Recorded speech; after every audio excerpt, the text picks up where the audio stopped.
Данияр, қош келдің. Қош көрдік. Біздің подкастта келген қонақ таныстырмаймыз. Бірден бастап кетеміз. Кеттік. Қалай Астанаға Алматымен салыстырғанда ауа райы қалай екен? Қалыпты. Астанаға бұған дейін келген бірнеше рет. Бірақ мойындау керек. Әр келген сайын әдемі бола түскен сияқты жаңа қырынан көрініп жатыр. Астана ұнап жатыр. Енді осы сұхбатқа, осы подкастқа дайындалған кезде видеоларды көріп шықтым, телеграм-канал бар, копирайтер деген сияқты өзімше болып жазылып қойған жаңағы марафондар бар, басқасы бар деген сияқты. ютубтағы жобалар бар, сұхбаттар, подкасттар, Нәрікбидің подкаст, Қаһарман, тағы не бар, кітап ал. Сосын жалпы не туралы әңгімелессек болады деп ойладым да. Бәрін айтып қойған сияқтымыз, көп нәрсе бар сияқты. Бірақ мынадан басайықшы, міне сырттан қараған кезде Данияр Жігітбек деген бір идеал жігіт, уақыттардың бәрі сарт-сырт, бәрін қалай жоспарлап, қалай жасап жатыр. Біресе Telegram, біресе Threads, біресе YouTube, жаңағы. Осының бәрі, ауылға кітап жобасы, кітап ал, тағы. Біріншіден, Рахат аға, сізге рахмет. Мен бұрын бір сұхбаттар көретінмін ғой. Сөйтіп журналистер өйстіп айтады ғой, сіздің барлық сұхбаттарыңды тыңдап шықтым деп. Бір сол кезде мен ойлайтын, не деген күшті мынау журналисттің ізденімпаздығы, мынау сұхбат беруші болсам ғой деп ойлайтын. Бүгін сол арманым орындалған сияқты. Кәсіби журналистсіз ғой енді. Кәсіби журналисттің алдында сұхбат беруде бір бөлек екен. Өйткені басқа подкасттарға барамыз, ол жерде кәдімгі подкаст жүргізуші, бірақ журналист болмауы мүмкін. Енді сұрағыңызға келсек, енді идеал болып көрінуге тырыспаймыз. Бәлкім сол айтады ғой, мысалы есіме түседі. Репутация деген не деген кезде, Әлішер Елікбаев па, қателеспесем бір сөз бар. Сен өзі өміріңде бір-ақ рет бір апаның жолдан өтіп бара жатқанын көріп, сосын машинаны тоқтатып, соны жолдан өткізіп жібердің да, сол біреудің назарына ілініп қалды, видеоға түсіп қалды да, соны репутация дейді да, енді. Сол сияқты енді Алла сіз білмейтін, басқа білмейтін күнәларымды кешірсін, сіздер ойлағаннан да жақсырақ етсін, бірақ ондай ұмтылыс жоқ, идеал болуға тырысу. Бірақ қалай үлгересің деген сұрақты айтатын болсақ, мен қайта бәлкім артық нәрсемен айналыспағандықтан шығар. Өз бағана репутация деген сөз сияқты, өз айналысатын бір 5-6 ісім бар болуы мүмкін. Сода белсенді болғаным үшін ол жарқырап көрінуі мүмкін да. Бірақ сіз маған қарағанда 20 шақты іспен айналысып жүруіңіз мүмкін да. Сол үшін анау көлеңкесінде қалып қалуы мүмкін да кейбір істеріңіз. 20 істі үлгермей жүресің дейсің. Иә, айтады. Қалай бәріне үлгеруге болады деп маған бір сұрақ қояды бір кісі. Мен айтам, менің түсінігімдегі бәрі деген сол 5-6 істі. Мен соған үлгерем да, красавчик болып жүрем деген сияқты.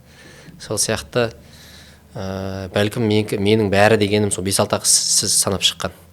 Одан артық іс жоқ болғандықтан да бір көп болып көрінетін шығар.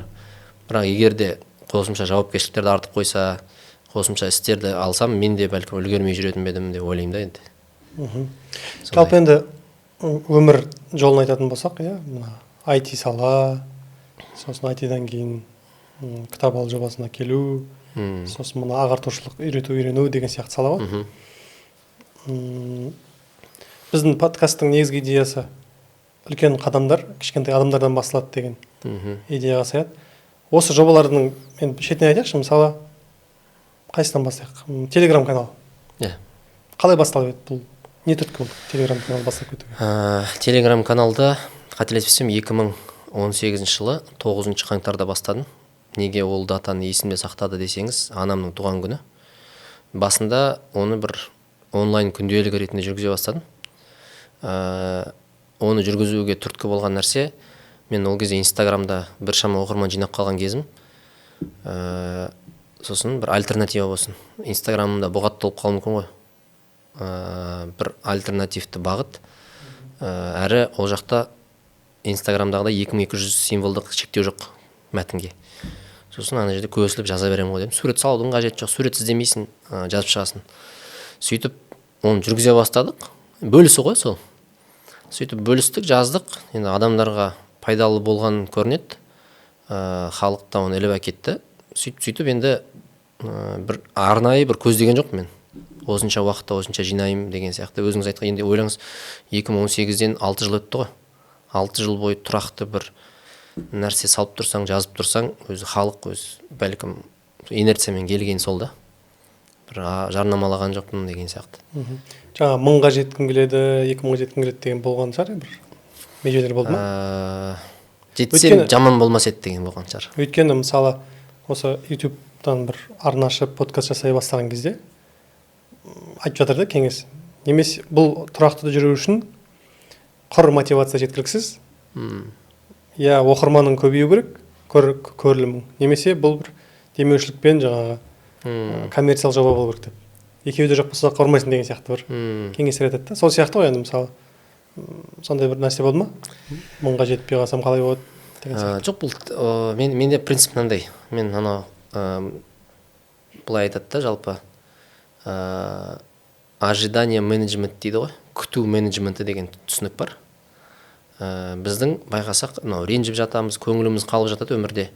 Барлығы сол күту деңгейімізді көтеріп қойғаннан болады екен. Бәрі өзімізге байланысты екен. Ал маған үнемі көңілді, бақытты болып жүрген ұнайды.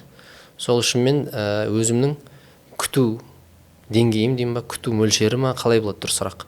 Күту межемді әдейі саналы түрде түсірем. Егер де осыншама оқырман оқыса, мен бақыттымын.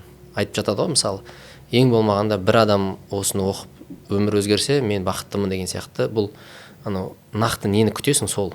Мен көңіл күйді басқару деген нәрсеге жататын шығар. Сол үшін менде әрдайым күту межем дейінші, сол әрдайым төмен болады. Үмітті қатты қоймайсың ғой, иә? Үміт қатты артпаймын. Өзімнің асырып қалай еді жаңағы азайтып. Маған бір белгілі бір жетістікке жеткеннен гөрі бақытты күйде жүргенім маңыздырақ болып тұр ғой. Бақытты, көңілді, өз-өзіме былайша айтқанда көңілім толып жүргені маңыздырақ болып қалғандықтан мен саналы түрде әдейі түсіріп тастаймын да, күтетін нәрсемді.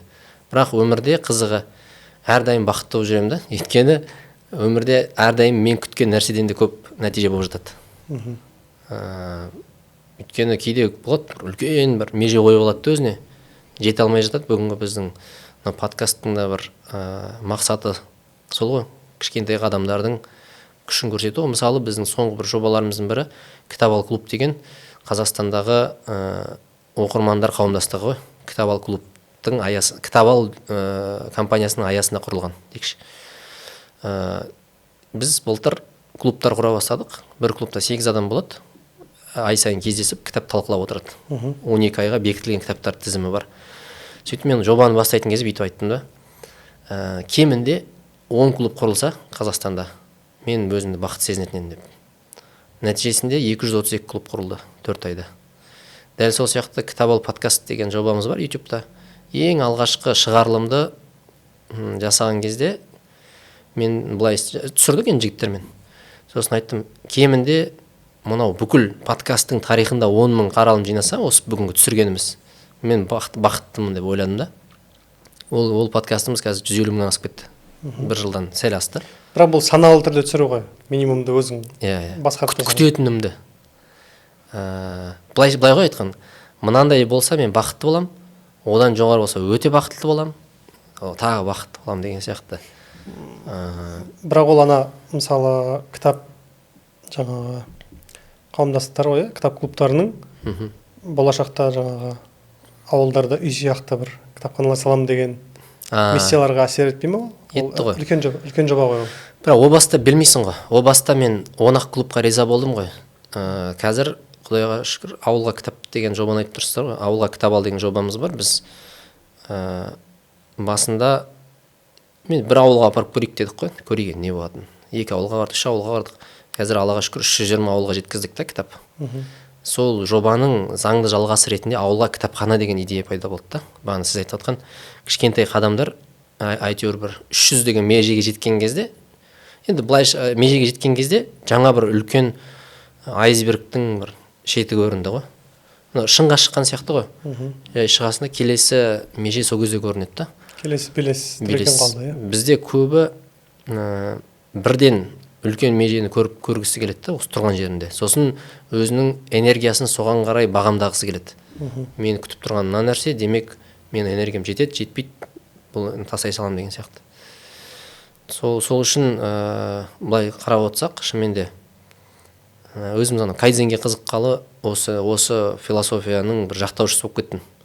Кішкентай қадамдардың күші деген. Мысалы, тіпті өзіме деген сенімділікті қалай арттырам дегенде де кішкентай жеңістер ғой.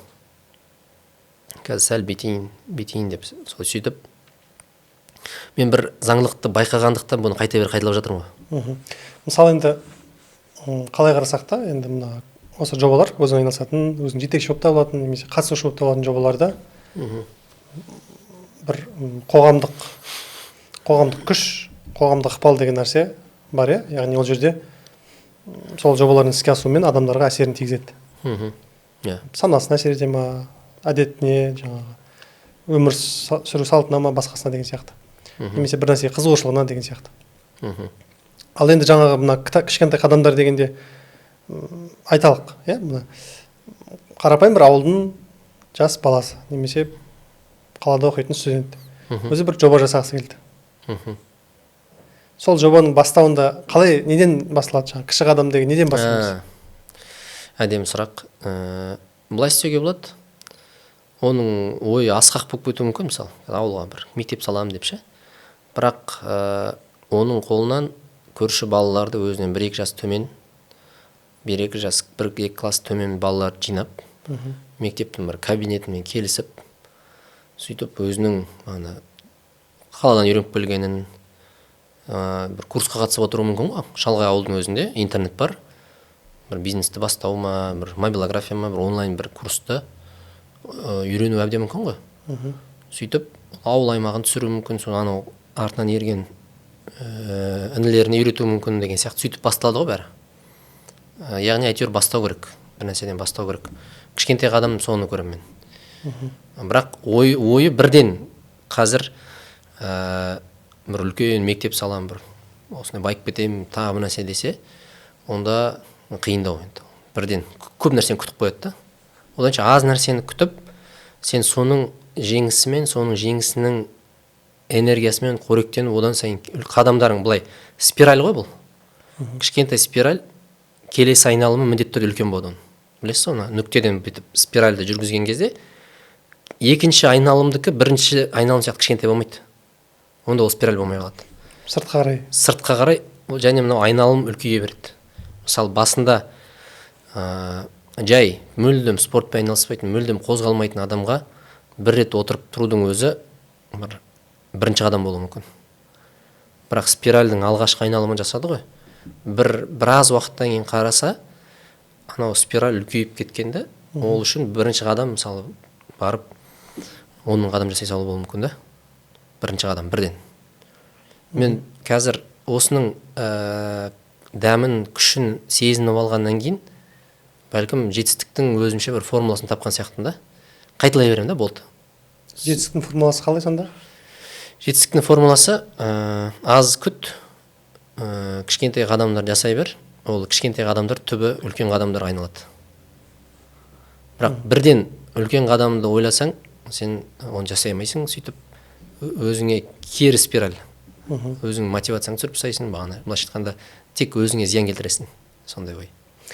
Енді мына жаңа канал жүргізгеннен кейін, ел жұртты оқытуға бір нәрсемен бөлісуге тырысқаннан кейін, тақырыптың да ауқымы кеңейе береді. Кайдзен бар, мына жақта қаржы сауаттылығы бар, мына жақта білмеймін, тайм менеджмент, энергия менеджмент деген сияқты, иә. Осы айтылған дүниелердің қаншалықты үлесін, бөлігін өзің орындайсың, өзің жасайсың? Менде әлде мысалы айтып, бірақ істемейтін дүниелерің бар ма? Ондай дүниелер жоқтың қасы деп айтуға болады шығар. Өйткені менің байқасаңыз, бөлісетін нәрселерім бірінші жақтан айтылады. Бір ақпаратты 3 жақта беруге болады ғой. Екінші жақта берсем, бүйтіңдер, сөйтіңдер деп айту мүмкін. Бірақ посттарымды, сұхбаттарымды қарасаңыз, көрсеңіз, ол жерде мен бүйттім, былай істедім, енді бұл мақтанып отыр деп ойлап қалуы мүмкін, бірақ ол андай істегеннен кейін барып айтуға құқың болады ғой бір нәрсені. сол үшін бәлкім бір кей тұста өтімді болса айтқандарым, әсерлі болса ол практикадан өткенін деп ойлаймын да, яғни өзің істегендіктен. Сол үшін енді бір қазір есіме түспей тұр, өйтіп өзің істемейтін нәрсеңді айтқан кездерім ше. Бәлкім мынандай болуы мүмкін. Мен өмірімнің белгілі бір уақытында істеп жүрем, соны айтам, бірақ келесі сұхбатқа барған кезде мен оны істемей жүру мүмкін да ол істі. Бірақ айтып жатқан кезінде істеп жүрген ісім болып қалуы мүмкін да, сол үшін. Енді бұл жерде андай қатып қалған нәрсе жоқ шығар, үнемі мынаны істей бер деген сияқты. Негізі мына бір кейбір жігіттермен сөйлесеміз ғой, енді біз қатарластарымыз бар, достарымыз бар. Данияр Жігітбектің образын қараған кезде бір робот адам сияқты деп айтады да енді. Бәрі кәдімгі уақыт-уақытпен қойылған, дисциплина қатайып тұр, миссия тұр мына жерде. Сондай ма, негізі өмірде ондай емес па? Жалқаулық, жоқ, босаңсу. Босаңсу бар, бірақ бұл жерде мына нәрсені ескеру керек. Ана бір әзіл бар ғой. Мен толық емеспін, сендер слишком арықсыңдар деген сияқты. Бәлкім олар үшін мен тым андай робот болып көрінетін шығармын. Олар робот болмағандықтан, роботтықтан алшақтау болған үшін де болуы мүмкін ғой. Енді бұл жерде генді айтуға болады. Анам, нағашыларым жақтан да қатаң тәртіп, тәрбиеде сондай тәртіп болды да. Сол үшін бұл әдет қой енді. Кішкентай кезден бастап қалыптастырған әдет. Бірақ босаңситын кездер болады. Бірақ маған былайша айтқанда дисциплинасыз да жүре аламын мен. Бірақ дисциплинамен жүру, дисциплинасыз жүруден оңайырақ. Мысалы, анау бір нәрсе шашылып жатса, істерім шашылып жатса, мен өзім жайсыз сезінемін да. Галлопты білесіз ғой? Галлоптағы дисциплина таланты. Ол табиғаты да адамның. Яғни бұл мен әдейі бүйтіп осындай дисциплинированный болайын деп тырыспаймын ғой. Маған былай дейінші, маған бүйтіп шашылып жүрген істерімнің ретсіз болғаны ұнамайды деп айтайыншы. Сол ұнамағандықтан дискомфорт қой маған. Комфорт болу үшін мен өзімді не істеймін? Сондай дисциплинаға салам. Солай айтқаным дұрысырақ, ерекшелік. Мысалы, біреу көп сөйлеуі мүмкін, жақсы сөйлеуі мүмкін да. Мынау деген бір не екен? Образы маған шешен болып көрінуі мүмкін да. Бірақ ол образды ұстау үшін тырыспайды да. Табиғаты сол ғой. Сол сияқты мысал. Бірақ өзіме бір қиналмаймын да олай. Робот өмір емес, иә? Робот емес. Өзіңе. Бағанағы слишком арықсыңдар деген сияқты ғой. Слишком робот емессіңдер деген сияқты. Мен енді сыртта бірге оқығанда бір жігіттермен бірге тұрғам. Бір қазақ жігіт, өзі нақты ғылымдардың маманында. Ол енді өте қатты тәртіп. Мысалы, 9-да басталатын сабақ па, 7-де тұрып алады, алдыңа дайындалады. Кешкі 9-да жоспарлап қойды ма, өзінің бір сабақ оқитын уақыттар ма. 9-да, ой, кешке бір кофе ішейік пе, шай ішейік пе, немесе бір кісілер келіп қалды десе, бармайды. Тек қана өзінің бір линиясы бар, сонымен жүре береді. Ғылымға сондай адам керек шығар енді, мүмкін. Ғылымның адамы болған үшін. Ана бір біз өзі айтып қойды, сендер түсінбейтін, сендерге мүлде қажет жоқ, бір ғылымның бір несімен айналысып отыр да. Біздің жаңалықтарымыз немесе мақалаларымыз 4 жылда, 5 жылда бір рет шығуы мүмкін дейді да. Бұл жерде мен енді дисциплинаны жақтаушысы ретінде тіпті бір аурудан айығу үшін дисциплина керек қой. Мысалы, дәріні бір уақытылы ішу керек. Дисциплина ғой. Мысалы, дәріге жазып береді, былай мынаны ең қабылдасаң жазыласың деген сияқты. Сол сияқты, бірақ бағанадай ғой, әр нәрсенің өзінің бір шегі болады да. Идеал адам болмайды ғой. Біреуде дисциплина өте көп болып кетеді, бірақ ол көптік зиян. Біреуде дисциплина мүлде жоқ, ол да зиян да. Ортасын ұстау ғой негізі. Сол үшін мен енді менің дисциплинам сол орта жолға ұмтылған дисциплина деген дұрыс шығар. Өйткені кейде кейбір нәрседе дисциплина керек емес болуы мүмкін. Мысалы, Алматыға орында шайға шақырсақ келесің әйтеуір. Келем, бұл жерде иә, бұл жерде қатып қалған не жоқ, құндылығы жоқ. Бірақ қазір кезде бірақ қазір таңертең тұру керек қой, ертең. Таңертең шақырамын ғой, сөйтіп өзіңізді кінәлі қылып жіберемін ғой. Шақырдым ғой, келмедіңіз ғой деп. Жаңағы неге байланысты?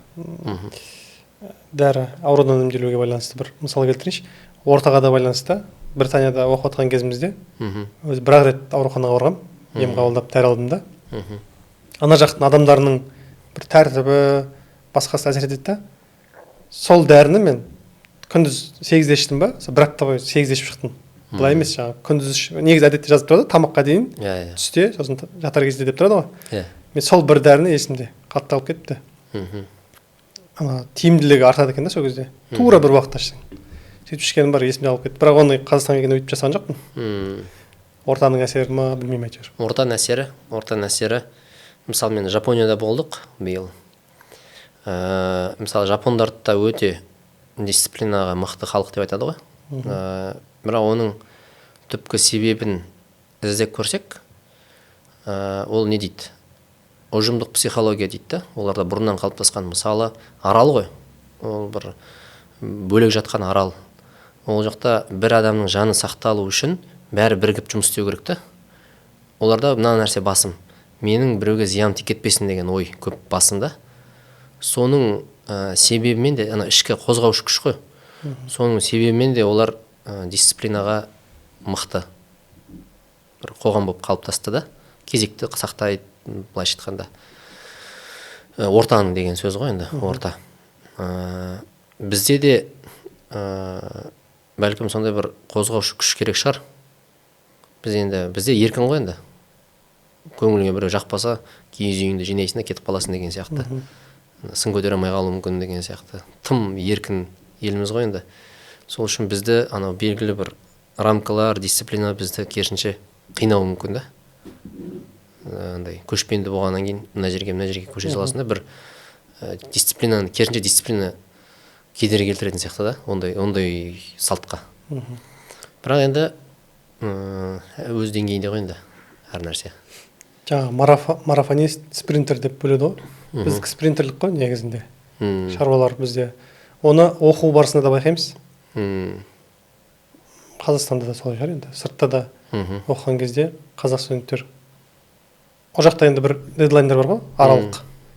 Оны міндетті түрде енді созып жасайсың жұмысыңды. Бірақ ең негізгі түпкілікті соңғы бір өнім эссе бола ма, басқа бола ма, соңына қарай біздікілер жақсы жазады да. Күш салып тез аяқтап тастайды. Бірақ ұзақ мерзімге біздікі кішкене келмейді. Ұзақ мерзімге жұмыс істеуге бір бейімделмегенбіз ғой. Бәлкім енді бейімделмей, бұл жерде геннің де тарихы, гендік тарихтың да бір ықпалы болу керек. Бірақ енді білмеймін, мен өзіме әйтеуір жақсы дисциплинамен жүрген. Және бір қызығы, дисциплинасы жоқ адамдар, дисциплинасы бар адамдарға қызығатын сияқты да. Қызығып қарайды. Бірақ өзіме әйтеуір ұнайды. Кітаптарда сол дисциплинасы мықты адамдар жазады дейді да. Дисциплинасы әлсіз адамдар сол кітаптарды оқиды дейді. Сөйтіп алма кезек болып жатқан дүниеде. Өйткені кітап жазып бітіру үшін дисциплина керек қой бір. Кеше режиссер досымызбен әңгіме болған. Сол кезде ол жазу ғой енді, киноның сценарийін жазады. Әдеби шығармалар жазады. Үздіксіз 2009-дан бері жазып келатым дейді. Қазір мысалы күніне 7-8 бет жазады екен. Күнде. Қандай жағдай болсын, ауа райы, күн райы, білмеймін, еш нәрсе қарамайды. Сценарий жазады осындай. Сценарий жазады, бір көркем шығарманың өзін жазады, драматургиялық бір шиеленіс жазады. Бірақ күніне кемі 5 бет. Енді осыған қалай келдің десем, жаңа айтып отырды, 2009-дан басталған да бұл. Қанша жыл болды 2009-дан бері? 15 жыл болды ма? 15 жыл. Бізге оның қазіргі көрінісі көрінеді ғой енді. Қалай мына бұрқырап жазып жатыр, күнде қол қалай деген сияқты. Жаңағы тәртіппен, жаймен деп мысқылдап келген нәтижесі де ол қазір қиналмаймын дейді. Маған 8 бет деген ешқандай қиындық жоқ дейді. Бірақ бұл жерде бір нәрсені ескеру керек. Өмірде ең басты нәрсе ол мақсат деп ойлаймын. Мақсат, ал дисциплина ол тек құрал да. Егер Элияху Голдраттың «Цель» деген кітабы бар да, мақсат деген сөз ғой. Ол кітап енді көркем әдебиет стилінде жазылған кітап қой. Ол жердегі негізгі ой барлық кәсіпте мақсат болу керек дейді да. Негізгі мақсат ол ақша табу болу керек дегенге келтіреді. Енді маған айтып жатсыз ғой, күніге 9 бет, бәлкім бұл қызығатын нәрсе емес шығар. Андай мақсатсыз 9 бет жазуда қандай мән бар? мен айтар едім, өмірде бұл дисциплинадан да маңыздырақ нәрселер бар да. Ол мақсат. Мысалы біреу айтады да, көп ақша табу үшін көп жұмыс істеу керек па деген сұрақ қояды ғой. Бұл сұраққа былай жауап беру керек. Біреу көп жұмыс істейді да, бірақ көп ақша таппауы мүмкін. Біреу көп жұмыс істейді, көп ақша табады. Екеуінің біз алданып қалуымыз мүмкін да, біз процесіне қарап ойлап қалуымыз мүмкін, ол көп жұмыс істегендіктен көп ақша тапқан шығар деп. Бірақ екеуінің айырмашылығы, біреуінде нақты сумма болған, нақты уақытқа дейін нақты осынша табу керек деген. Ол сол ақшаға көп жұмыс істесе көп табады да енді сол ақшасын. Екіншісі адам көреді де, ойлайды, мен көп жұмыс істесем көп ақша табады екенмін ғой дейді да, бірақ мақсаты жоқ та. Нақты цифрасы, нақты қай уақытқа дейін табуым керек деген жоқ ондай. Демек, мағана сіз айтып отқан, бір сырттай қарағанда қызығуға тұрарлық, күніге 9 бет бұрқырат жазып жатыр, бірақ мақсат не? Оның мақсатына сәйкес келіп тұр жауап. Ол сценарист қой. Бірақ жай кино сценарист.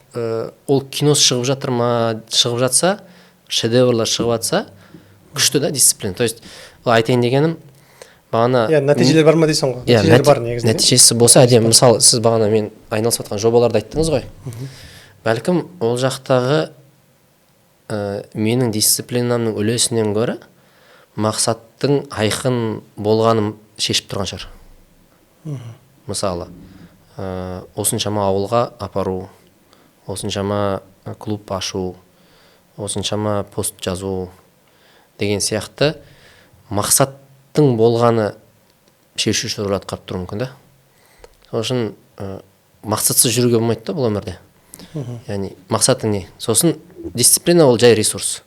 Тіпті мақсатың болса, айқын болса, сенде дисциплина өзі пайда болады. Мен дисциплинам, мен өте бағанағыдай робот емеспін. Мен дисциплинам мақсатқа жеткеннен кейін аяқталады. Мысалы, мен сырттай көріну мүмкін, андай тұрақты, ол бірақ мақсатқа жеткенше ғана болады ол. Мақсатқа жеткеннен кейін мен мынау алаңды пайдаланып бір айтайын, ондай түк істемей жататын ондай күндер болып тұрады. Мысалы, телефон шұқылап, экран уақытты мысалы 7-8 сағат болып кетуі мүмкін, түк істемей жататын, былайша айтқанда ше, пайдасыз істермен айналысып кететін, бағандай интернет ақтарып не істеп, ондай болады да. Бірақ айсбергтің бетіне шығып тұрған жеткен мақсаттарың ғой, адам солмен бағалайды ғой. Сол үшін бәлкім ол мақсатқа жеткенімді айтқан дұрысырақ шығар дисциплинадан гөрі. Өтсе мен дисциплина мәселесіне үлгі бола аламын деп айта алмаймын. Солай дұрыс сияқты. Ол құрал ретінде көмектеседі, иә. Сосын жалпы миссия, мақсат бар ғой, өмірлік мақсатың қазір енді айтып жүрсің, үйрету. Үйретіп бақытты өмір сүру. Бақытты өмір сүру деген қосылды ма қазір? Жоқ, бұрыннан бар. Бұрыннан бар ма? Мен ойымша әр адамның by default дейді ғой, миссиясы бақытты болу. Бақытты өмір сүру. Ары қарай не істеп бақытты өмір сүру дегенде, ол құралдары өмір тәжірибесі көрсетеді. Бір қайсысында екен білмеймін, бір аудионда естіген мен. Өзгеріске түсуі мүмкін ғой миссия. Иә. Сенікі қанша рет өзгеріске түсті осы уақытта? Және алдағы уақытта өзгеретін бір көріптісің ба? Мен өзгеріске ұшыраған дегеннен гөрі ұшталады деп айттым ғой деймін. Яғни бір үлкен миссиядан бір жалпыдан жалқыға өтеді деп. Мысалы, менікі бақытты өмір сүру деген миссиядан басталды. Бақыт деген не ол? Бақыт деген сүйіктісің, ақша қаржылай еркіндігің, денсаулығың, сүйікті адамдарың, сол ғой 4-ақ нәрсе бар. Сол нәрселердің 4-еуің түгел болса, болды бақыттысың ғой. Соның 4-еуі түгелдеумен өтті да. Содан кейін енді мен бір нәрсе істеуім керек қой. Жалпы кез келген адамда, біз адам болған соң, қоғамда өмір сүргендіктен, біздегі ең бір басты қажеттіліктердің бірі, ол біздің біреуге керек екенімізді сезінуіміз. Мұқтаждығымыз біздің. Тамаққа, басқаға деген сияқты мұқтаждығымыз сияқты, мен біреуге керекпін ау деген бір мұқтаждық бар да бізде. Ол мұқтаждығыңды қызмет етумен ғана өте аласың. Мысалы, біреуге қызмет етсең, сен керексің, қызмет етпесең, керек емессің. Бұл ащы болса да шындық. Бірақ әр қайсымыздың қызмет ету құралымыз әртүрлі. біреу подкаст түсіріп қызмет етеді, біреу ауланы сыпырып қызмет етеді, біреу адамды емдеп, біреу құрылыс салып. Әйтеуір біз бір-бірімізге қызмет ету үшін жаралған сияқтымыз адамдар баласы. Сөйтіп бір-бірімізге керек екенбіз, ана мұқтаждығымызды өтей береміз. Сол кезде мен іздей бастадым ғой енді. Ана галоп тапсырдық, өмір жолымды бір саралап өттім. Сөйтсем мен өмір бойы қай кезде мені адамдар қажет етті деп сұрақ қойдым ғой. Көп. Сөйтсем, мектеп кезінде бәрі менен сыныптастарым ананы түсіндіріп жібер, мынаны түсіндіріп жібер деп сұрайды екен. Универде де сол нәрсе қайталанды. Инстаграм жүргізе бастағанда да андай сұрақтар ағылай бастады да. Қысқасы, мен сөйтсем бір үйретсем керек екен мынау деген бір ой келді. Өйткені мен IT-да істеген кезде енді басында енді жастық энтузиазммен істедік қой, 6 жыл істедім мен IT саласында. Сөйтіп белгілі бір уақытта мынандай ой келді. Иә, мен ақша тауып отырмын, бәрі жақсы. Бірақ максимум мен мына темір-терсекке ғана керек екенмін ғой дедім. Не істеп жүрмін деген ой келді ме? Иә, настройка жоқ, ол жұмыс жаман емес IT. Бірақ менің адамдарға қызмет ету үйрете алмайсың ғой темірге. Темірмен сөйлесе алмайсың. Оның настройкасын жасайсың, болды. Сол әріптестермен сөйлесесің, бітті. Ішкі қажеттілікте Инстаграм жүргізе бастадым ғой. Сол тіпті мен әкем айтады да, 4 жасымнан орыс балабақшасына барғам. Сөйтіп енді үйде орысша сөйлемеймін. Енді мынау деген бір бұрышта отырады шығар, жасқанып, бір осыны көрейінші деп. Ол кезде балабақшаның сырты ашық қой, бір үлкен балабақша болатын. Сөйтіп бақылаған ғой сыртынан. Сөйтсем мен ана беседкаға тұрып алып, папам айтады, әкем Ленин сияқты қолын көтеріп қойып, бір нәрсе түсіндіріп жатсың дейді да. Ана жерде орыстар, Петя, Сашалар, сонымен бір нәрсе түсіндіріп жатырмын ғой енді. Ол жерде тұрсам мен демек бір нәрсе түсіндіріп жатырмын, бір нәрсе айтып жатырмын. Енді тыңдап жатқанына қарағанда солардың тілінде сөйлеп жатырмын, орысша. Сөйтіп ана белгілер ғой, өмірдегі Стив Джобс айтады ғой, connecting dots дейді ғой. Сол доттарды іздедім, нүктелерді өмірдегі. Бәрін біріктірген кезде галопта learner бір шықты, input 4. Сосын енді барлық нүктелер біріккен кезде мені өмір бойы мен жалпы немен айналысып келе жатырмын деген сұрақтың жауабы мен үйренеді екенмін, соны үйретеді екенмін. Екі функция. Сосын сол нәрсені істеген кезде мен адамдарға керек екенмін, басқаларға. Сол нәрселер арқылы мен жақсырақ қызмет ете алады екенмін. Мен аула сыпырсам қызмет ете аламын, бірақ үйреткенім жақсырақ, көбірек пайда әкеледі. Немесе мен қазір бір система ауыстырып сөйтіп қызмет ете аламын, бірақ одан гөрі мынауым тиімдірек та. Сөйтіп жауап таптым да, миссия етіп алдым ғой. Миссия деген сөз қысқасы мен адамдарға қай формада қызмет етемін деген сұрақтың жауабы ғой. Алла мені қалай қызмет етсін деп жіберді деген сұрақтың жауабы да. Және бұл менің ойымша деп менің миссиям. Өйткені Алланың нақты сені не үшін жібергенін біз біле алмаймыз ғой. Өзі келіп айтып аяғымен білдірмейінше. Бірақ миссия деген ол субъективті нәрсе. Өткен жолы мысалы мен таң қаламын да, бізде мен әйелім медицина саласында істейді. Системаға үйреніп алдың ба? Жоқ, енді мамам медбике, медицинаның ортасында өстік қой. Әйелім мамам баласысың ба? Мамам баласы. Әйелім де дәрігер ғой, кәдімгідей 9 жыл оқыған, эндокринолог. Қараймын да енді қызық, медицина саласында жұмысын ұнатпайтындар бар да. Жүйені ұнатпайды ғой негізі. Жүйені ұнатпайды. Бірақ сөйтеді, ренжиді, адамдарға шаршап келеді, бірақ әлі істеп жатыр да. Сол кезде мен ойлаймын да, адам, анау айтады бір хадистің мағынасы бар ғой, әркімге қай іс үшін жаратылса әр адам, сол іс жеңілдетіледі дейді да. Ана кісілер миссиясы екенін түсінбеуі мүмкін, бірақ әлі істеп жүру мүмкін да. Істеп жүрген, яғни соған бұйырылған негізі, өздері қиындап жүр ма? Енді мұны бір жақта айту қиын шығар, бірақ айтайын дегенім, неге жұрттың бәрі медицинаны тастай сала алады ғой бір пәсте? Бәрі келісіп, қазір медиктің бәрі. Давай бір пәсте бәріміз медицинаны кет қалайық деп айтылады ғой, негізі. Немесе мұғалімдікте жүрген адам бәрі келісіп, бүгіннен бастап мұғалімдік деген саланы давай тастай салайық деп. Тастай салуға болады ғой. Бірақ неге сөйтіп бұрқылдап жұмысына риза болмай жүрсе де әлі істеп жүреді деп ойландым енді мен жақында. Мен жауабын тапқан жоқпын, бірақ бір ой жүгірту ғой. Сосын ой келеді да мынандай, демек әркімнің бір қоғамдағы бір баланстың сақталып тұрғанда әркім бір икемділіктермен келгенде бұл әлемге функциясын атқарып тұр. Әйтпесе хаос болады мына әлем. Бәрі мобилограф болып кетсе, бір-бірін бүйтіп түсіріп. Сондай да, яғни былайша айтқанда, сен уже бір немен туылғансың. Бейімділікпен, бір миссиямен туылғансың да. Тек оны байқамай жүрсің, немесе мойындамай жүрсің. Мен де мысалы тиіп қашып, үйреніп жүрдім ғой. Қашан мен осыны мойындап, болды, мен ісім деген кезде менде не басталды? Өсу тез. Осы жерде бір сұрақ қойыңызшы. Мысалы, сүйіктісің болу керек, сонымен жақсылық айналсаң, сосын табыс өзі артынан келеді деген сияқты мәселелер бар ғой енді. Бірақ соңғы уақытта байқасам, қай саланы алмай қалды. Мемлекеттік қызметкерлер болсын, жаңа бір кәсіптің иелері болсын, барлығында бір қаржылық жетіспеушілік деген нәрсе бар сияқты көрінеді енді. Бұл солай ма? Ол жалпы солай көрініп тұр ма? Саған да әлде бұл жерде мен сізге жекелеген адамдардың бір ой бөлісінен туған?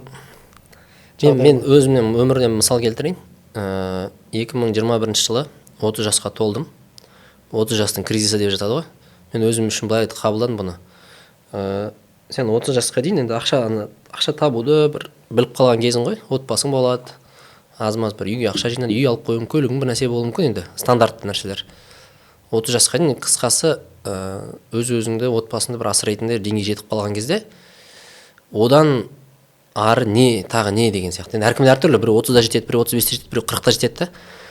Бірақ осақпа не деген ой келуі мүмкін. Сол кезде бағанағы кризис деп жатады ғой. Яғни адам, менде сол бір адам іздей бастайды да. Мен жай үшін бұл ақша тауып, бір мал табу үшін ғана жаратылмағанмын ғой деген бір кішкене қарын тойғаннан кейін пайда болатын бір ойлары бар да. Сондай ойлардың жетегінде бағанадай. Мен 30 жаста бір кризис болды да. Сөйтіп IT-ден секіріп кетейін десем, ақшасын қимаймын да. Ақшасы жақсы ғой. 2 балам бар ол кезде. Ата-анам мен жер үйде тұрамыз. Былайша айтқанда, бағана тұрмыс қамы ғой. Мен не істегім келеді дедім ғой. Мен Инстаграмда жалпы оқырмандарын жинап, бір нәрсе бір залға жинап түсіндіргім келеді, үйреткім келеді. Сол менікі. Инстаграм жүргізгім келеді. Ақша бар ма? Білмеймін. Ақшаның шеті көрінбейді ол кезде. Қалай табасың енді? Тапсаң да табасың енді, бірақ ар жағында не табасың? Ол бітеді ғой, мысалы. Вебинарың бітеді, курсың бітеді, бір нәрсе бітеді, ары қарай ше деген сияқты. Қысқасы бір табыс көзін көрмей тұрмын да. Бірақ бағанағы connecting dots тәуекел моменті болды да. Сөйтіп қарадым да, мен ойландым, мынау бір не, мен 30 бен 40-тың арасында қалай өмір сүргім келеді деп ойландым да. Бұл жерде нақты іс жоқ. Мысалы, нақты айтады ғой, мамандық ауыса береді. Бірақ үйрену деген мамандыққа байланысты емес қой. Мысалы, медицинада жүріп те үйретуге болады. Мысалы үшін. Мен кейін түсіндім да, IT-да жүріп те үйрету элементімен жүрсем де мен бақыттырақ болатын едім деген ой келді да.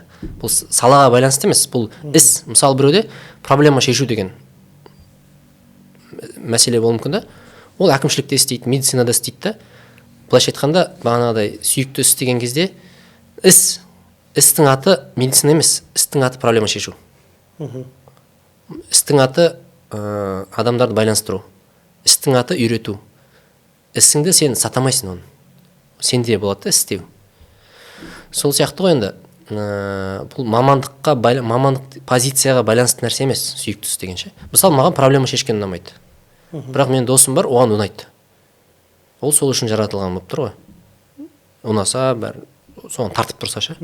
Яғни мысалы адам бір миссиясын іске асыру үшін мамандықпен, саламен байланысты емес, ол жұмысын істей береді. Сол жұмысында оның жаңағы құрал сияқты былайша айтқан кезде. Құрал деп күшті айттыңыз. Сөйтіп бағана тәуекел моментін айтайын. Мынандай ой болды да, сосын мен кітап алуға келдім да. кітап алды таныстарым бар. Азиз мырза басшысы. Ол кісімен бұрыннан таныспыз. Лайфхактарды шығарғанбыз былтыр 2 жыл болған, 2019-20 жылдар. Сөйтіп Азекеге айттым, Азеке, мен тәуекел еттім. Мені кітап алда сіздерге бренд амбассадор болайыншы дедім. Маған 200 мың теңге берсеңіз, былай санасам, отбасымның азық түлігіне жетеді. Өз үйімізде тұрамыз, енді квартира емес. 200 мың теңге беріп тұрыңыз. Ол IT-де алып жүрген ақшамнан аз. Сөйтіп 200 мың теңге беріп тұрыңыз. Мен осы жерде кітап алды жарнамалап, сахнасын пайдаланып, бағанағы офисін пайдаланып, адамдарды шақырып жүрейін дедім бе енді. Мен тек қана 200 мың теңгені ғана көріп тұрмын. Сөйтіп, ол кісі де қолдап, давай деді, бренд амбассадор. Кітап алды таныту 2021 енді танылып жатқан кездер. Мен негізі сол кезден бастап біледі екенмін. Бренд амбассадор деген сөзді нақты білемін, анық білемін.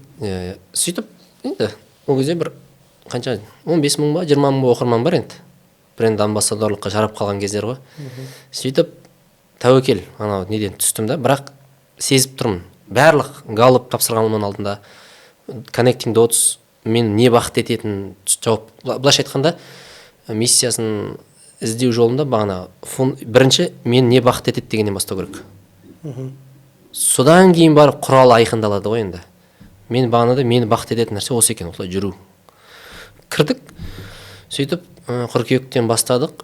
Сөйтіп сенесіз ба? Арағына қыркүйек, қазан, қараша екінші кітабым шықты, не үшін үйлену керек сол кезде. Сосын тренингтерге шақыратын болып кетті. Шымкент, Тараз. Қысқасы былай болды ғой. Сол 4 айда IT-де табатын 1 жылдық табыс таптым ғой енді. Былайша айтқанда екінші демім ашылды. Бірақ тәуекел 200 мың теңгеге болатын да. Сол сияқты яғни мысалы әдетте өзі бір қызметтен екіншісіне кеткен кезде жаңағы екі кеме екінші тайын тұру керек деген бар ғой енді. Бірақ мен осы мысалы өзім жағдайымды соны жұртқа айтсам да, өзім қызметтен кеткен кезде ондай болып кетпедім. Білмеймін, екі жағдайда солай болды. Кетіп қала салдым. 3 жағдайда солай шығармын. Яғни мысалы сен жаңағы тәуекел еткен кезде төмен деңгейге түсесің ғой бәрібір, иә? Бірдей деңгей немесе одан жоғары болмауы мүмкін ғой. Бірақ басты аяғымды қоятын кеме бар ғой келесі. Мен оның алдында 2016 жылы IT-дан қашып көргем. Кемесіз ба? Кемесіз секіріп. Қашым дегенде жұмыс істеп жүрген, бірақ қашан мені шығарып жібереді, соға дейін жүрем дегем. Жүрдім да, сөйтіп сокращение анау болды да, шығып кетіп, Инстаграмда ақын бола тұрған мен. Жарты жыл. Сосын үйлендім. Табыс түрмейме екен? Табыс болмайды екен. Инстаграмда 1000-ақ оқырман. Мен тіпті андай құттықтау өлең жазып кеттім ғой. 2016 жылдар қазір менде сақталып тұр. Осындайда апай туған күніңізбен деп 2000 теңгеге. Мен үшін жазам, 1000-ақ оқырман ғой. Мен ақын ретінде танып қалғым, мен тек өлең жазам ол кезде. Сөйтіп жазам, енді ақша табудың жолдарын іздестіріп жатырмын ғой. Дос, кімге құттықтау өлең жазып берейін деймін. Сөйтіп біреу жазады, брат, анау қызды қарату керек еді. Анау-мынау құттықташы, бір нәрсе. Сөйтіп 2000 теңгеге өлең жазып бересің, жібереді. Сөйтіп бастап көрдік та, болмайды екен ол. 1000-ақ оқырман. Сөйтіп үйлендік, ақша керек, сосын қайта мойным салбырап, өзіммен таныс IT-ге қайттан кеп, қайттан. Бірақ басқа мекемеге ғой, сол мекеме ма? Кітап алдым, жоқ, басқа мекеме ғой. Айтайын дегенім, ол кезде мен сәтсіз болды да, секіруім. Өйткені басатын жер жоқ қой. Кітап алдың жағдайында Азекемен келісіп алдым, өзімнің азық-түліктің шығынын есептеп алдым, сумманы айттым, окей деді. Былайша айтқанда қатты минусқа кетпеймін. Бірақ ол жерде тәуекел бар еді. Кітап алдың жұмысы жүрмей, стартап қой былайша айтқанда. Десе, сол үшін мен кітап алға жоба ретінде қарыздармын. Мен үшін кризистік ситуацияда маған табан болып берген, батырмаған болғанда мен оған қайтарғым келеді, маған түрлі жобалар арқылы әлі де мысалы жарнамасын жасап, сол үшін әлі де қызмет ете бергім келеді, сондай. Бірақ одан кейін қызметтің атауы бренд амбассадор емес қой негізі? Жоқ, одан кейін ол сол кезден бастап өзі қысқа ғана болған шығар бренд амбассадор деген, не? Басында ғой. Сосын мен бизнеске қызыға бастадым. Сосын бұрын еститін мындай жалпы кәсіпкер болғың келсе ең төте жолы сол кәсіпте өзіңе көп жауапкершілік ал да ішіндегі операционкасына қайна. Сол жерде ретте соны біліп алсаң, ұқсайды ғой бәрі бір-біріне бизнестердің логикасы. Соны біліп алсаң, кейін сен өз кәсібін жасайсың деген сияқты. Сөйтіп мен алдымда өзіме өте көп жауапкершілік алып алдым. Мынаны істейік, мынандай істейік. 2019 дедің ба? Жоқ, 21-дің күзінде келдім, 22-де бастадым ғой енді. Сол басында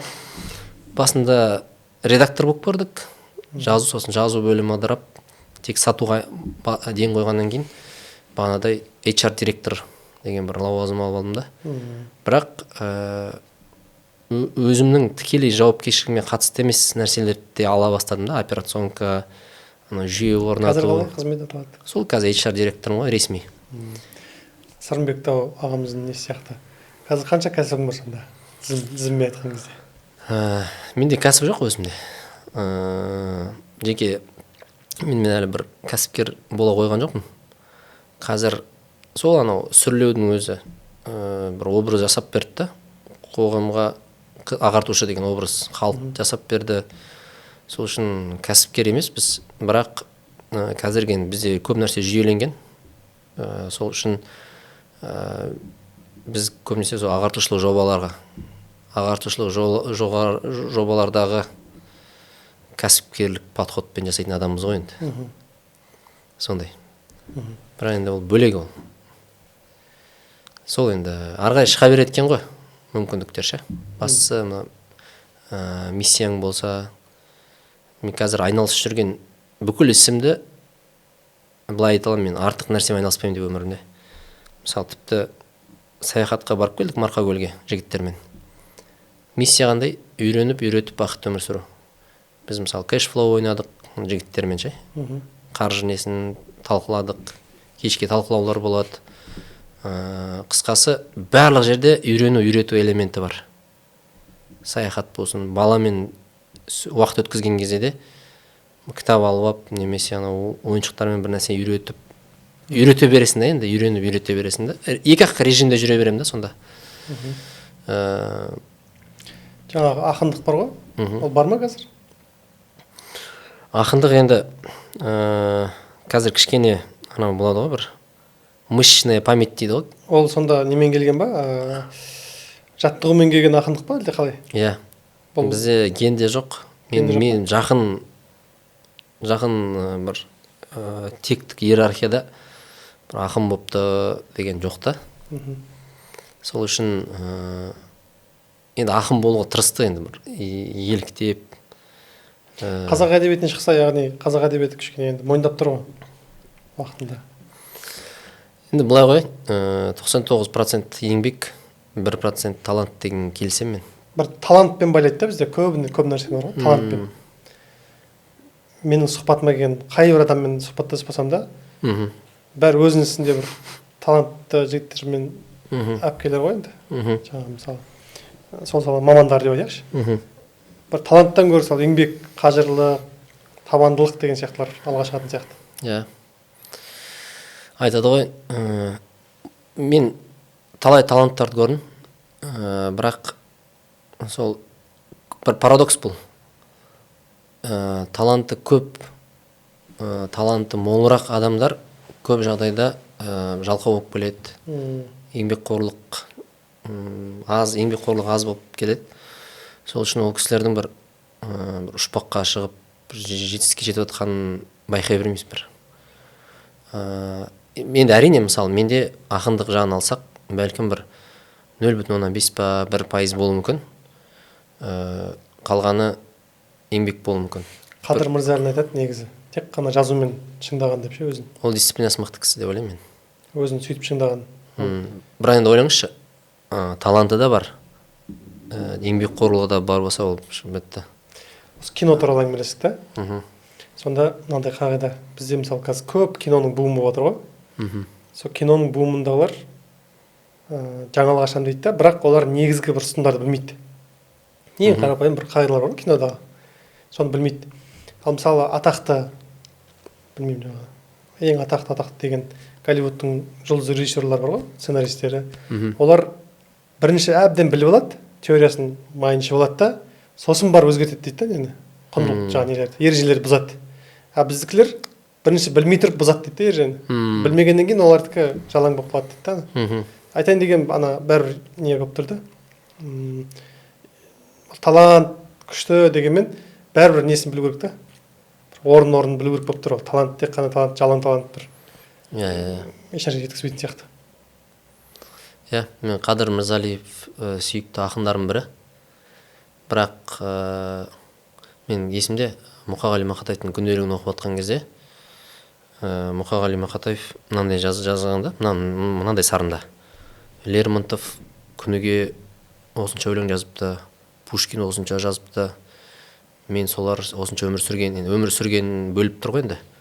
Оларға жету үшін мен күніге 3 өлең, 5 өлең жазуым керек, тағы да 2 өлең деп.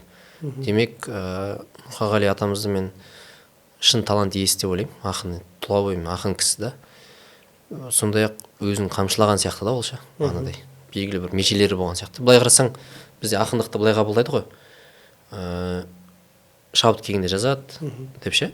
Бірақ ақындарға қарап отырсақ, күнделіктерін оқып отырсақ, кәдімгідей бір мақсатты түрде айналысқан да, мысалы. Мынанша өлең жазуым керек бүгін деп. Сонда санның сапаға ауысатыны болуы мүмкін де, бағана сіз айтып отырсыз ғой, қазақ әдебиетіне шықты деп. Мен сол Инстаграм жүргізе бастағанда өзіме бір әдіс тауып алғам, челлендж жасау. 100 өлең ба? Бірінші 30 күнде 30 өлең болды. Соны жасадық, сосын 1 жылда 100 өлең деген шықты да. Енді ана 100 өлеңнің мен кейін жыр жинағымды шығардым ғой. Ана 100 өлеңнің бір басуға лайығы жартысынан аз болды ау. Бірақ ішінде бір атып кеткен, хит болып кеткен бір пабликтерде жүрген өлеңдер болды да. Демек, сан сапаға ауысады екен.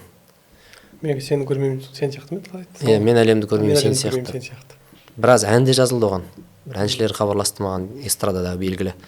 Сөйтіп бір ресми рұқсатын алып, жазылды ма, шықты ма әндер? Шыққан білмедім әлі, бірақ кәдімгі елге танымал әншілер хабарласты да. Ана 100 сөз деген бар, 100 сөз. 1 жылда өмір 100 сөзбен. Енді ол аударма десек те болады. Немесе орыс тілінде өлең бар, жизнь 100 словах, 100 словах. Соны қазақ тіліне адаптация жасап шығарғам. Сөйтіп, қысқасы мен де қазірде айналыса бере алатын едім өлеңмен. Бірақ мен жалпы поэзияны мынандай нәрсе деп қабылдадым. Жалпы енді бұл одан кейін психологияны зерттедік қой біз. Бұл сөйтсем мен өлең жазған сайын өзімнің қазіргі кезде мода ғой, психологиялық травмасы бір нәрсесі. Сөйтсем мен сол гештальттарымды өлең арқылы жапқан екенмін ғой. Немесе өлең обезболивающий қызмет атқарған.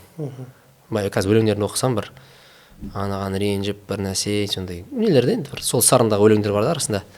Сөйтсем мен поэзияны не деп қабылдаймын? Өзім үшін менің түсінігімде солай болды да өлең жазу. Бір сенің бір ішкі рухани шешілмеген мәселелерің бар, психологиялық шешілмеген мәселелерің бар. Сол мәселелерге бір шешім іздеу жолындағы қадамдарың сияқты да әр өлең. Ол мәселе шешіліп қойса, түп тамырымен, саған өлең жазудың қажеттігі болмай қалады. Сол үшін анау ақындардың қазір мен психологияны зерттеп, сол тұрғыдан қарап көрсе өлеңге айтып жатқан нәрсесін былай істеуге болады ғой негізі. Мынау травманың әңгімесі ғой деген сияқты да. Сол сияқты менің жағдайымда сондай болды. Мен өлеңді қай кезде маған жазу қызық емес болып кетті дегенде, сол бағанадай кішкене психология қызығып, ішіме үңіліп, осы неден болып жатыр, мына сезім, неге мынандай кезде қысылып қаламын деген сияқты соның жауаптарын тауып, орнына қойып реттегеннен кейін өлең жазуға деген бір қажеттілік болмай қалды менде. Өзім сөйтіп қабылдап қалдым енді. Енді мынау жаңағыдай бір үлгі қылып көрсетіп, әлеуметтік желіде ақпаратпен бөлісу деген сияқты басқаларға да мотивация беретін шығар деп ойлаймын.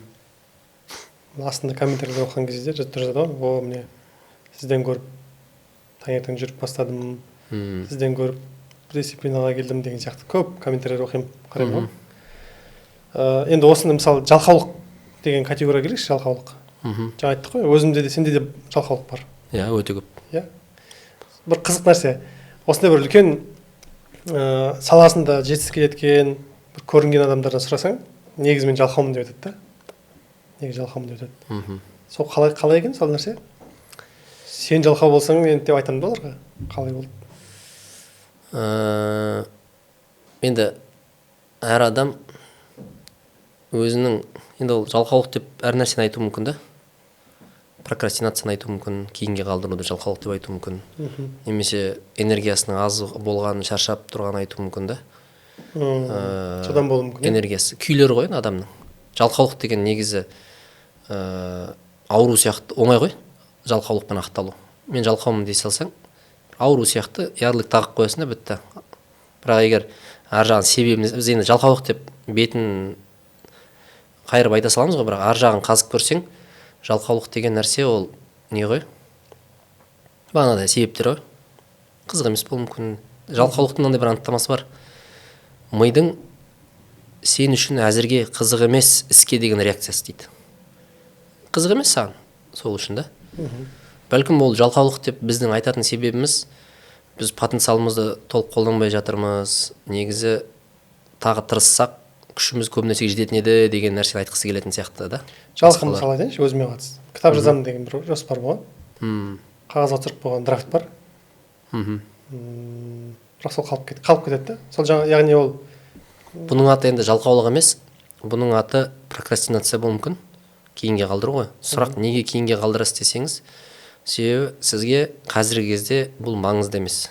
Сізге сол істің маңызын көрсетсе, мысалы, мына кітапты, мысалы, мен сізге қазір айтсам, Раке, кітабыңызды себестоимості егер 3000 дана бассаңыз, себестоимості басу құны 600 теңге тұрады, мысалы үшін. Мына тектес кітаптарды нарықта қазір қысылмай 5000-ден сатуға болады десем, сіз енді есептейсіз да, примерно анау жолы бар, мынау бар, таза әр кітаптан 4000 теңге табуға болады екен дейсіз да. Сонымен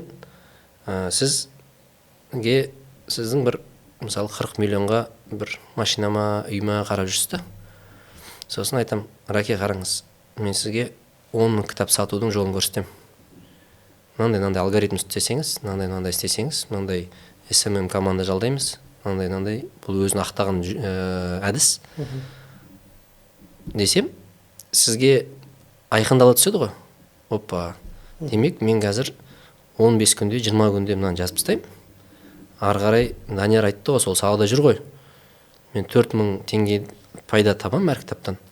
10.000 данасын сатудың бір жолға қойылған жолы бар, нұсқасы бар екен. Мен оны да көрсетемін деп отыр. Оны көрсетемін деп отыр. 2 айда 40 миллион табайын деп тұрсыз да негізі. Бір ағамыз айтқан, Қазақстанда 20.000 кітапты сатудың әдісін білем, бірақ ары қарай білмеймін деген ғой енді. Сол сияқты десе, сізге мынау мақсат қызық бола түседі ғой. Және анау көлікті немесе үйді қаншалықты қатты қалап тұрғаныңызға да байланысты. Жалқаулық деген тема болмай қалады бұл жерде. Сол үшін бұл жерде мен бүйтіп айтатын едім, бірақ жауап, саған мақсат қызық емес, немесе сол мақсатқа жететін жолды көрмей тұрсың. Сол үшін сен оны кейінге қалдыра бересің да. Десе, өзгереді жағдай. Бағанағы сұхбат берушілердің жалқаумын дейтіні, мен потенциалымды толық қолданбай жатырмын. Негізі бір мақтану болуы мүмкін да ол.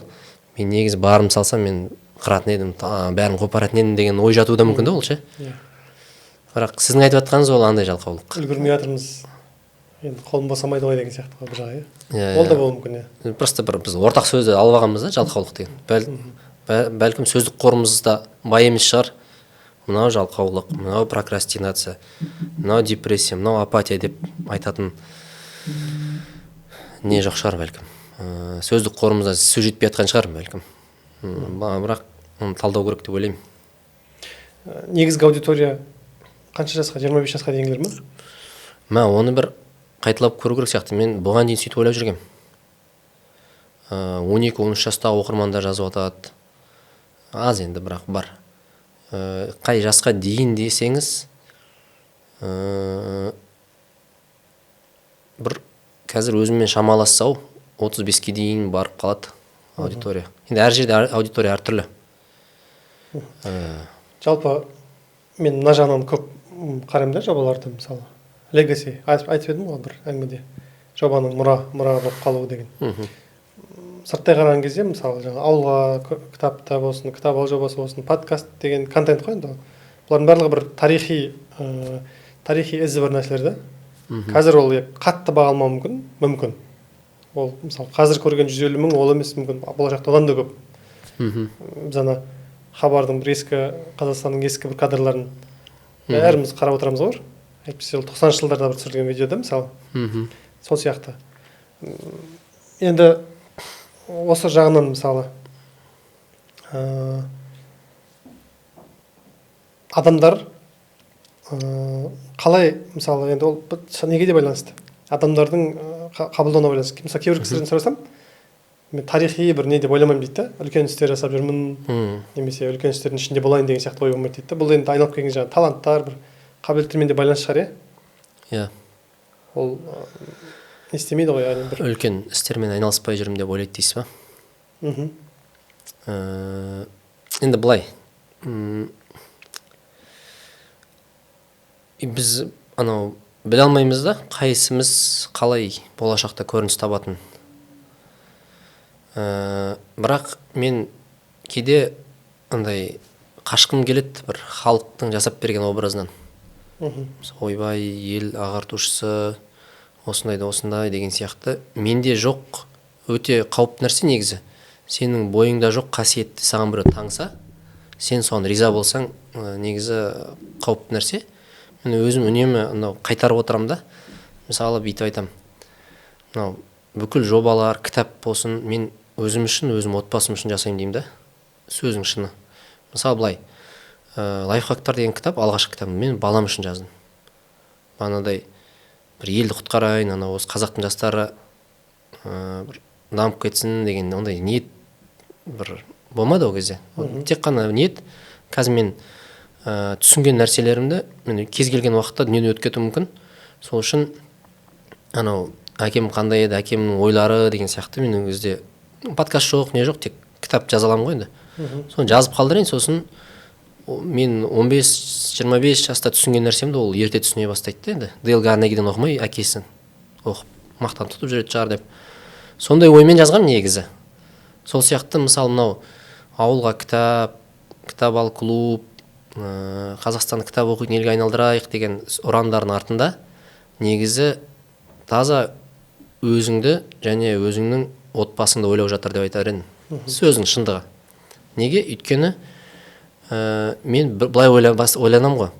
Қазір менің қарттығым қай елде өтеді? Басқа елге көшкім келмейді. Өз жерімде туып өстім, осы жерде қайтыс болғым келеді. Балаларымның болашағы осы жерде өтетін шығар.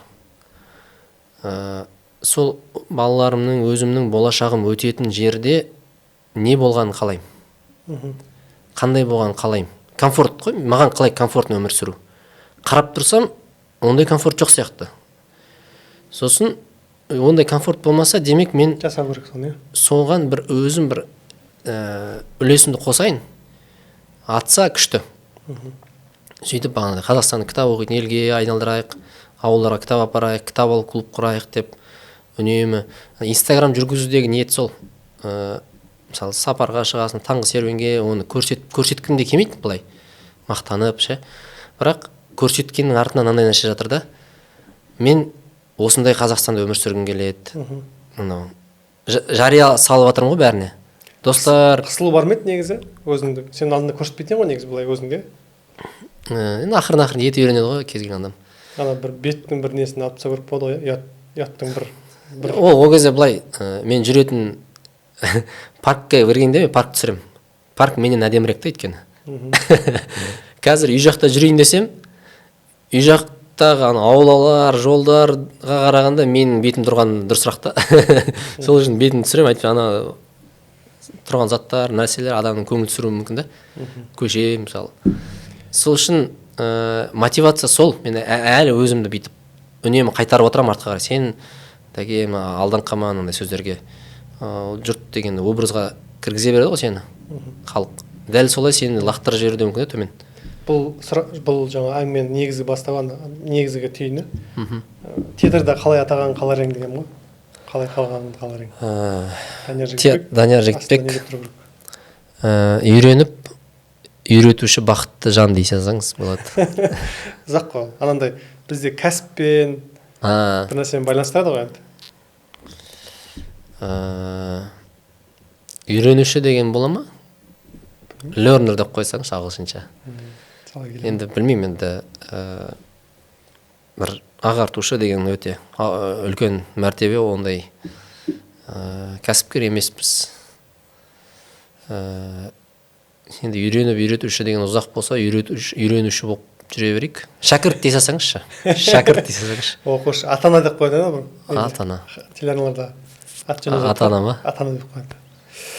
Мынау енді нені түйіндейікші, жаңағы үлкен жобалар дедік қой.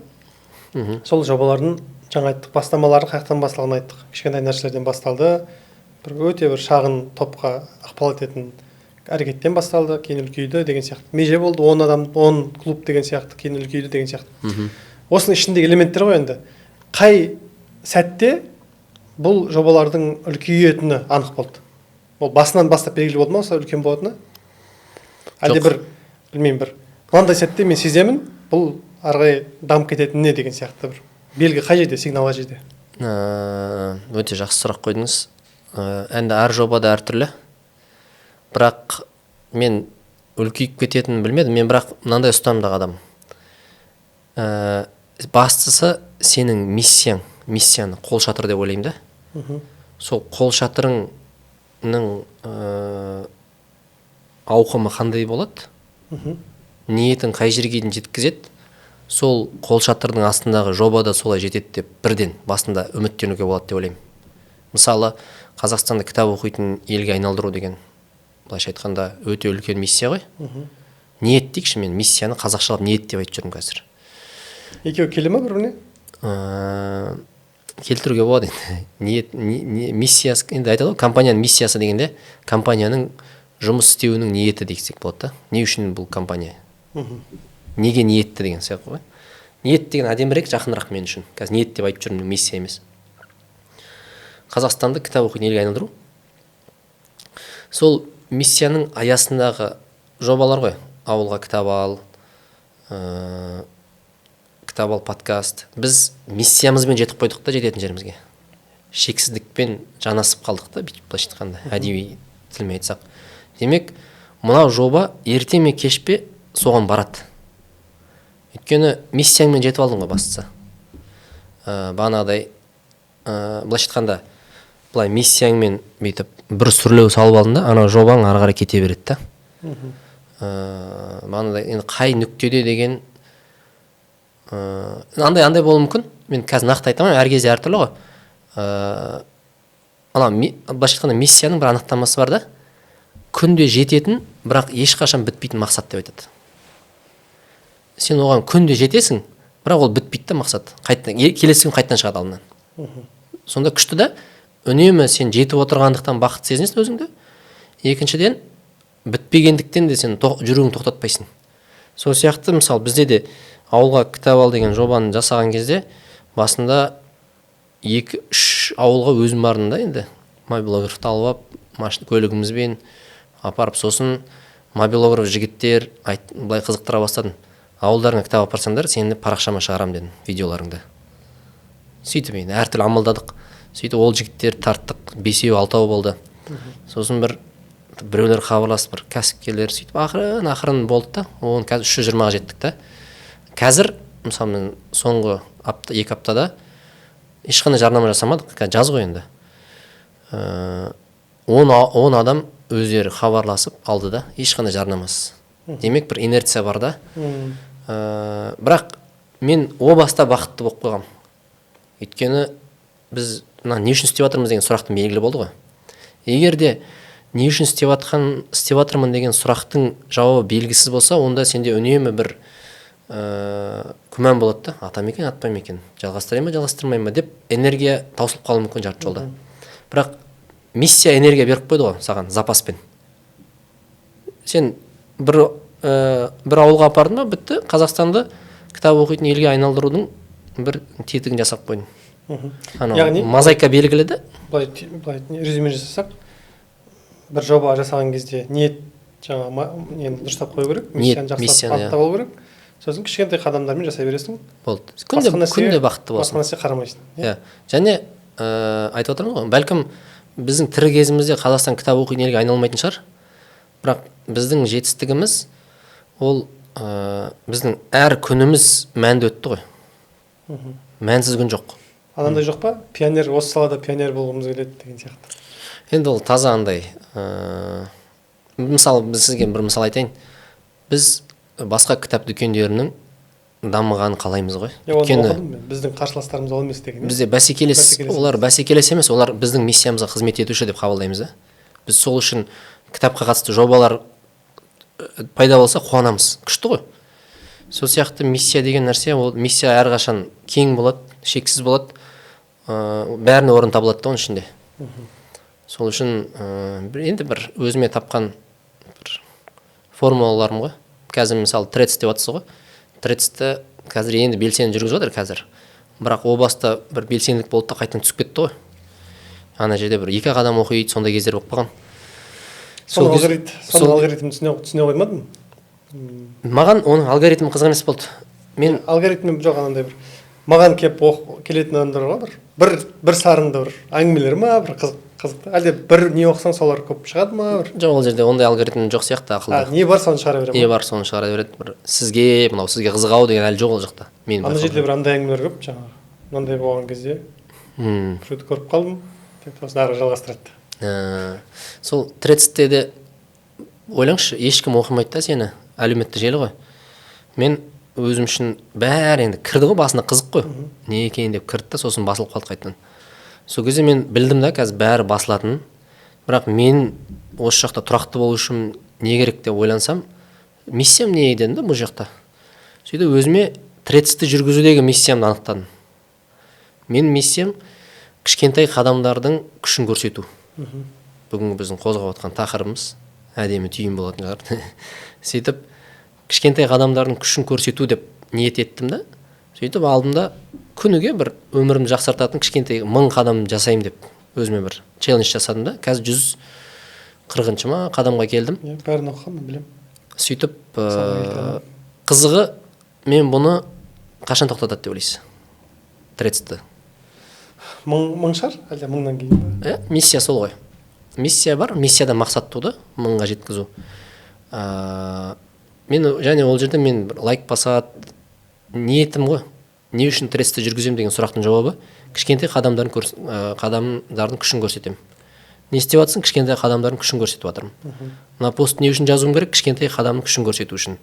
Бір точканы ұрып жатырмын ғой. Сөйтіп халықтан кері байланыс келеді. Сіздің арқаңызда кішкентай қадамдардың күшін түсіндім десе, галочка. Миссиямды бүгін орындадым. Ертең галочка орындадым. Ол жақтан да келіп жатыр ма? Трецтен? Қазір енді 1200 оқырман болды. Бір аз көп, бір қатты белсенді деп айта алмаймын. Бірақ бағана айттыңыз нүкте қай жер. Бір нүктені күтеміз ғой енді. Бір нүкте болар сөзсіз. Қай күн екенін айта алмаймын. Бірақ енді 130-140-қа келіп өзіме де қызық болып тұр. Қазір 1000 болғанда қандай адам болатын өзіме қызық. Мен байқасаңыз, алғашқы қадамдарда мынандай болған ғой. Қысты күні баламмен бірге 200 қадам жасап келдік. Мен қазір маған таңертең 10.000 қадам жасау өте жеңіл. Бірақ сол кезде мен айтамын да өзім 4 ай дайындалыппын да, күнде 10.000 қадам таңертең жасау үшін. 4 айлық кішкентай қадамдарын көрсеңіз күлкілі. Баламмен есіктің ауласында бір 10 круг жасадық. Или өзім жасадым. Бұл мені өмірім жақсартады. Түпкі 10.000 қадамға тырысып жүрген кездерім ғой. Сөйтіп турник қызық. Бір рет тартылдым бүгін. Сосын одан кейін кетті ғой нелер. 7-ге дейін, 6-ға дейін лесенкалар пайда болды деп. Кішкентай қадам күші. Сол сияқты қазір мысалы көру қабілетін жақсартқым келеді. Киімімді реттегім, гардеробты реттегім келеді деген сияқты нәрселерді жазып тастаймын да. Кішкентай қадам қандай? Ананы істеп көру, көзді бүйтіп екі жаққа бүйтіп істеп көру деп сөйтіп содан басталады бәрі күлкілі қадамдардан. Көзілдірікті сол үшін шешіп отырсың ба? Иә, Көзілдіріксіз де жүру керек деп көзілдіріксіз, иә, сондай бір қадам бар еді ғой. Осыны жазып қойсаң болады екен, бүгін көзілдіріксіз Жазып қою керек. подкастқа қатыстым. Біз айтылған меже уақыттан асып баратырмыз. Иә, әдемі. Негізгі келген неге шараға үлгермей қаласың айтпаса қазір. Жақсы, рахмет. Енді андай ғой ол. Қалай айтсақ болады? Мысалы, кейде сұхбатта толық дайындалып, сұрақтармен келесің, бірақ тура солай шықпайды. Тәжірибеде солай да. Кейде мүлде сұрақсыз келу керек. Енді ол бірақ өйтіп сеніп қалуға да болмайды. Енді мен қағазға түсірмесем де дайындалдым да жалпы, бірақ андай кешегідей зіп алып келген жоқпын. Сондықтан кейде осындай құрақ көрпе сияқты болған дұрыс шығар. Әр нәрсені айтып ішінен көрерменіміз тауып алады. Рахмет. Рахмет, сізге рахмет.